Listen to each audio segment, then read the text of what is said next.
Welcome everybody to the Denver Broncos franchise on Madden 20. My name is MrHurriicane, and today we're recapping the very first offseason of this franchise. I streamed it on Saturday, and if you want to watch the near 3-hour live stream, it will be linked to this video in a card and in the description. The stream had some really fun moments, so if you get a chance to watch it, I do recommend it, but I'm recapping the stream today as well as showing you moves I made afterwards I have not shared yet. The story though of this offseason was of course what we would do at quarterback, and I made it known that I wanted to get quarterback MrHurriicane in the draft. Now the issue here is that the Miami Dolphins pick number 1. Would they really stick with 72 overall Josh Rosen when there's someone like MrHurriicane available, or any of these other first round quarterbacks? That made me nervous. So I had to make sure there was a plan B at the position if we couldn't get Heikkinen, and I did find some prospects I liked. I also showed off all the prospects that Blackjack helped create for this draft class, including Reno Springs and Sharquez Towns. If you watch the Finalizing Dynasty, you'll probably recognize a lot of these players. Big thanks to Blackjack for helping add another layer of fun to this series. Now, in the Super Bowl, the Carolina Panthers emerged victorious, defeating the Kansas City Chiefs. So they are the first champions of this series, and I believe they are on our schedule this year as we play the NFC South. Now we make our way to the offseason. Knowing I wanted to make a couple moves, I decided to clear a little cap space as we release Joe Flacco, and that gives us an extra $20 million to work with, so no more Flacco in this series. And then I purchased some of these packages here for head coach Marcus Calhoun, free agency influence for offensive line and linebacker, 2 areas I wanted to address. I also want to work on upgrading offensive linemen. Here's the player regression screen. Check this after you sim to the offseason because it's really the only time you can check this menu and get full information. Like Emmanuel Sanders is no longer under contract, but I still see he lost 53 attribute points. And a lot of these players suffer such bad regression you can't keep them for another season. Kareem Jackson loses 35, and he was very good last season. I think he can still be good this year, but I knew with veterans in the secondary, I had to make sure that cornerback wasn't ignored this offseason. The regression is a bit tough to predict. Ron Leary thankfully didn't lose very much at age 31. And that will take us into re-signing our own players, and we begin with Richie James Jr. I signed him off the 49ers practice squad after week 16. He then got hurt after the first play of week 17, but I definitely want him for next year. Keon Crossan, I signed him off the Patriots practice squad. We now sign him to a 2-year contract. But for most of these players, especially anybody over like 27, 28, I was okay letting them move on. This team is in a weird spot. They still have a lot of players from their Super Bowl team a few years ago. So the door was open here for me to really turn over the roster, let a lot of players go, and start to rebuild this team with a lot more young talent. So Derek Wolfe, Shelby Harris, Adam Gotsis, Andre Holmes, all these players were let go. Also, Devontae Booker, Connor McGovern, after allowing 30 sacks last season, he's not re-signed. So no major surprises here, although I wanted to keep some younger players to compete. Tim Patrick, of course, will have a chance, but there's going to be a lot of wide receiver competition this year, as we also sign River Craycraft, and there were some from our practice squad as well. Tried re-signing Trey Marshall, that didn't work. So let's go to the open market now of free agency. With $40 million in cap space, my top needs were quarterback, center, and linebacker. That's how I viewed it. And at the very top of the list, Rodney Hudson is available. One of the best, maybe the best, pass blocking center in the league. I was also hoping we'd see Miles Jack on the open market, and there he is. I was also hoping to see Drew Brees on the open market, not because I wanted to sign him, but because I wanted Miami to. But they were not interested, it appeared. Miami had no interest in any free agent quarterbacks. So let's go after our top free agent target. Rodney Hudson would dramatically improve the center position for us. Whoever our next quarterback is needs more time in the pocket, so I was definitely going to make the top bid for Hudson. I increased the signing bonus quite a bit and ended up with a 103-point bid, 10 points higher than the next highest from Miami and Arizona. We're not done there, of course. I wanted a deep threat wide receiver. We have a couple possession guys in Hamilton and Sutton, and now no real number 3. So I had to get a speed receiver, and I saw Philip Dorsett was available. 95 speed, 86 catching. I feel that Dorsett would add an element to this offense we just never had in Season 1, so I make a 1-year offer, although it was very low. Then I looked to the secondary for a versatile defensive back, Brian Body Calhoun, who could fill in at either safety or corner. I thought he would be quality depth on this roster. We make a 1-year deal. It was very competitive. Then, of course, we have to make an offer for Myles Jack, and if we got both Jack and Hudson, that would take away a lot of our available cap space, but I wanted to sign a couple difference makers. Even though Hudson's a bit older, I really wanted him, but Jack, being only 24, could be a key player on this defense for years to come. Then we go defensive line. We lose Derek Wolfe, so we could use a replacement like Tyrone Crawford, who has good power moves, solid block shedding, might only be a 1-year deal, but I thought he would be a nice addition to our defense. So we tried to be pretty active in free agency, and then we sim past this opening stage. We are first rejected by Brian Body Calhoun, which wasn't a huge problem, but then the shock of free agency was to be rejected by Rodney Hudson. We put out a very competitive 2-year offer for Hudson, and he still rejected us. We did get the deal accepted though by Myles Jack, so there is a key player coming to our defense, but I really wanted Hudson, and he ended up going to the Miami Dolphins for less money. He took $3.3 million less, including $2.9 less on the signing bonus over the same length of time. This is worse than Amari Cooper in the Bears franchise. I cannot believe we were rejected, and here were some of the other offers around the league. And for realism's sake, I love seeing Breeze stay with the Saints for another season. He'll probably retire after this one, I'd have to guess. Cooper Kupp going to Seattle, that's one big move. Saw Nelson Aguilar go to the Texans. So here's the franchise truly getting underway with player movement and a lot of changes, including Josh Gordon's return to the Cleveland Browns. Teddy Bridgewater, he is signed by the New York Giants. And Daniel Carlson, he's back in Minnesota. If you have any feedback on the offseason, of course, leave it down below in the comment section. I love seeing what all of you have to say. And please don't forget to leave a like on the video. Those are, of course, very helpful. But as we check out some rosters here, we see Teddy Bridgewater is now the top quarterback for the Giants. Josh Rosen, top for the Dolphins. So would these teams look to make a move? And for us, not getting Rodney Hudson, now the offensive line is looking really weak with no starting center there.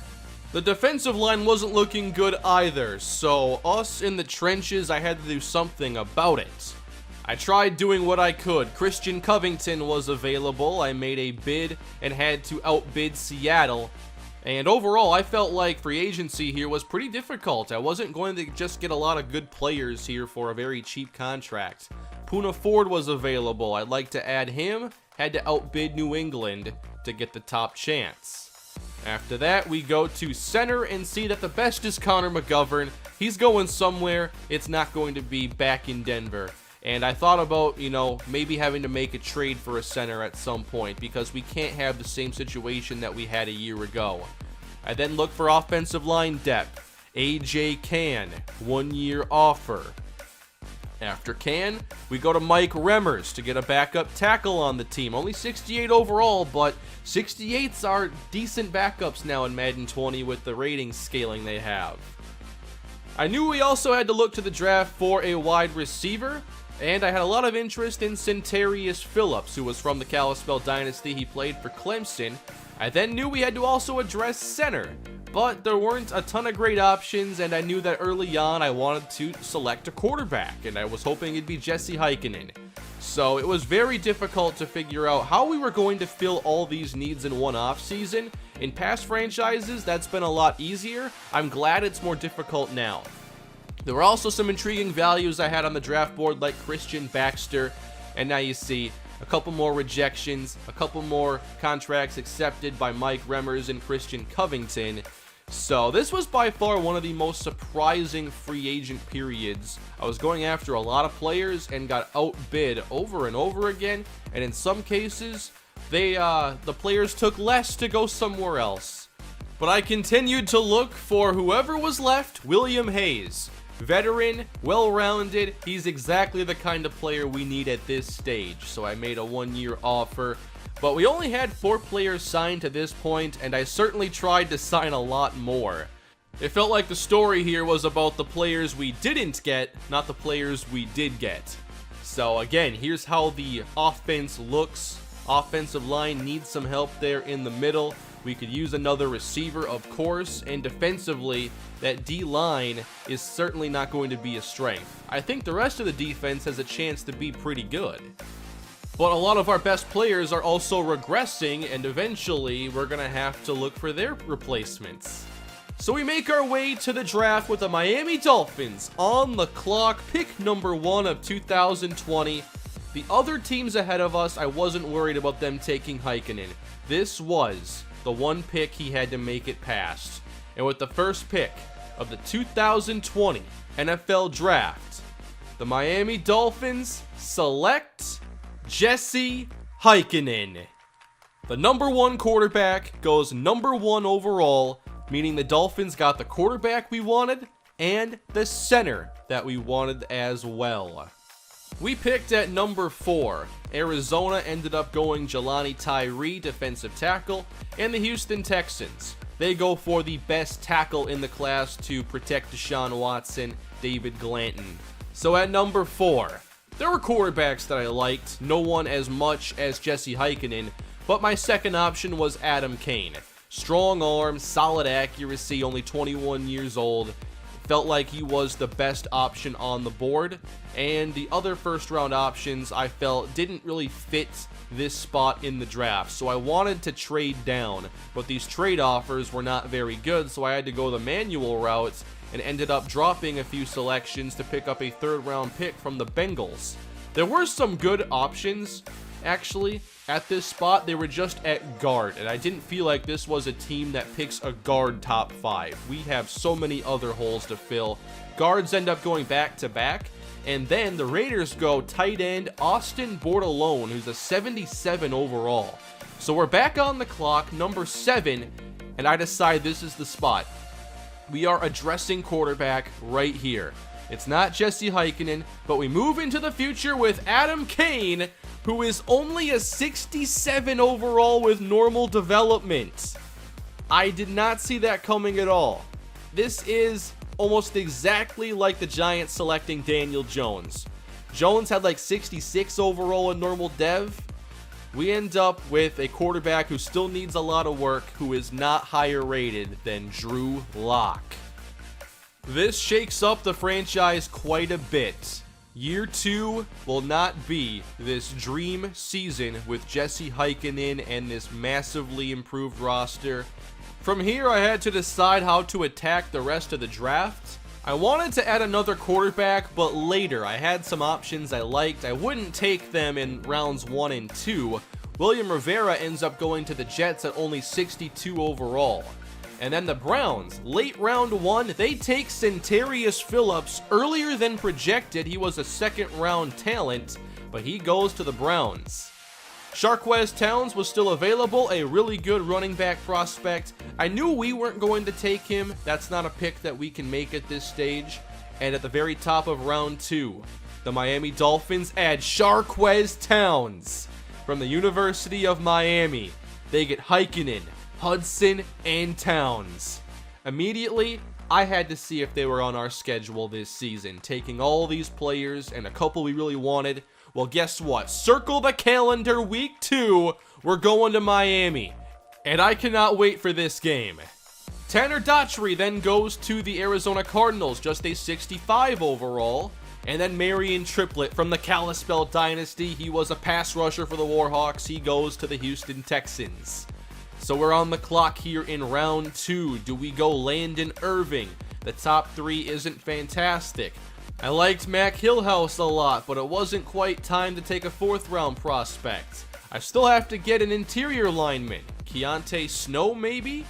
Damian Charles, a 3rd round corner option? What do you do here at top round 2? I ask myself that every time I'm in this position.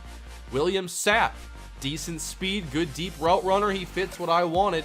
Tremaine Atkins, he ended up being the selection, a 21-year-old defensive lineman. We've got to get someone to fill one of the weakest areas of our team, and he's a 69 overall with normal development. His intangibles are really good to start. We have to work on a few of these skills, but he'll have a chance to play very early with this roster. Landon Irving ended up going to the Rams at 67 overall, and then Ken Good at 67 overall went to the Bears. The Texans addressed quarterback Dakota Dunn. The rest of these quarterbacks outside of Heikkinen have been very low rated in comparison. Now in the 3rd round, we had 3 picks to make at picks 4, 7, and 11, I believe. So we begin with left tackle Mac Hillhouse, 69 overall at age 23, and he is easily one of the best pass blockers in this class. He's also very strong, but that run blocking does need a lot of work. The Raiders take a quarterback before we get on the clock again at pick 7, and now address secondary with Damian Charles, and there's a hidden development player with 73 overall. So perhaps a successor to Kareem Jackson or Chris Harris. I forgot to check his ratings. From there, I had to address that deep threat wide receiver, and I had 2 options I liked. Kari Bigby, William Sapp. Sapp ended up having a little bit better agility, better deep route running. Bigby had better speed and better catching. So I had to figure out which receiver I wanted. I chose Kari Bigby, a 65 overall deep threat from Tulsa. And he does have very good speed. 73 catching, though, isn't great, and he needs a lot of work before he's ready to play. One of my favorite mid-round quarterbacks was Riley Duckworth. He ends up going to the Saints, and then William Sapp to Tampa Bay, 67 overall. We'll check his ratings after the draft. Reno Springs then goes to San Francisco, and he's a great scheme fit there with Kyle Shanahan, good receiving back. Kamal Cash ends up going to the Browns, a really good defensive tackle prospect. In the 4th round, I decided to go with one of my favorite values, Christian Baxter from Harvard. He has hidden development. He's a field general linebacker with good run-stopping skills and excellent speed. And I can't wait to see if he can develop into a future starter, because that's what I'm hoping.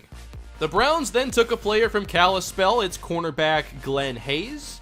And we're back on the clock again, round 5. Looking at who was left, I felt like our best option here was to address that second quarterback pick that I wanted to make.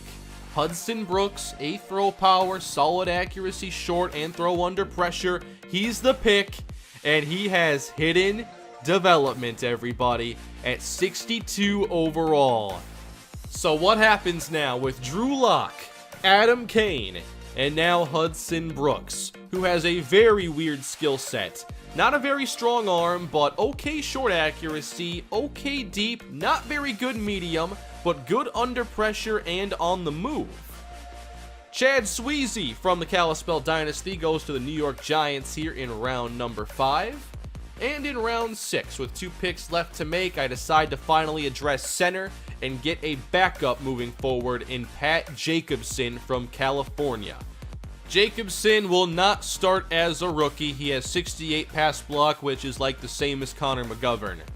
And with our final pick, I decide we're going Bo Lee from Kalispell to be a fullback / tight end. He also has emergency quarterback skills. Bo Lee is our final pick of the 2020 NFL Draft. The last player from Kalispell that was taken was Mike Harris, who went to the Bears. Terrence McKinley ended up going undrafted. And here is the star of the episode, Jesse Heikkinen, now a Miami Dolphin with hidden development. He has everything to become a true franchise quarterback. And we have Adam Kane.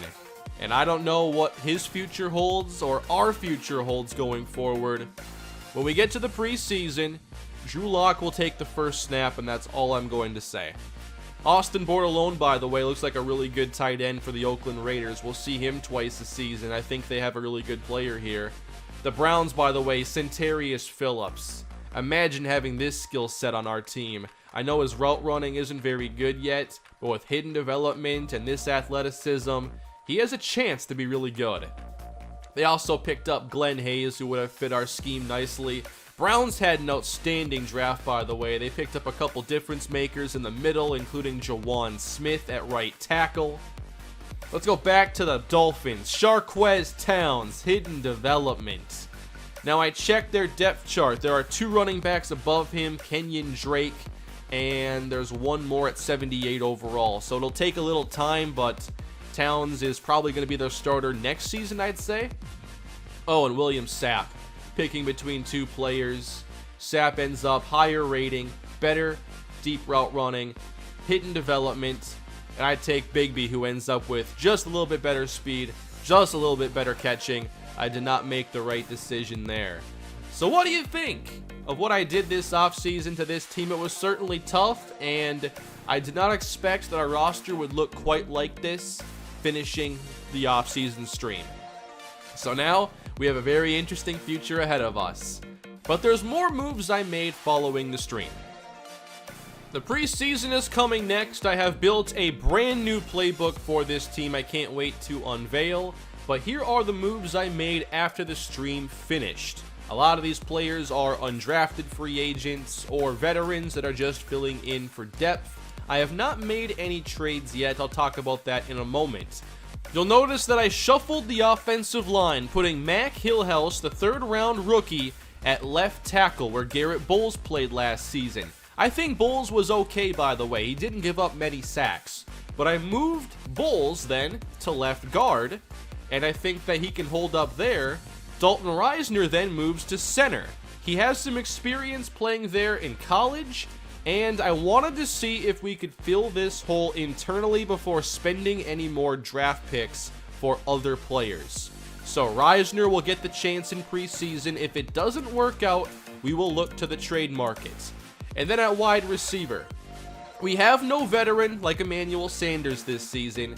I have Richie James Jr., who may take Sanders' role. He's going to get the chance in the preseason. You'll notice at running back, I found an intriguing undrafted rookie who has hidden development.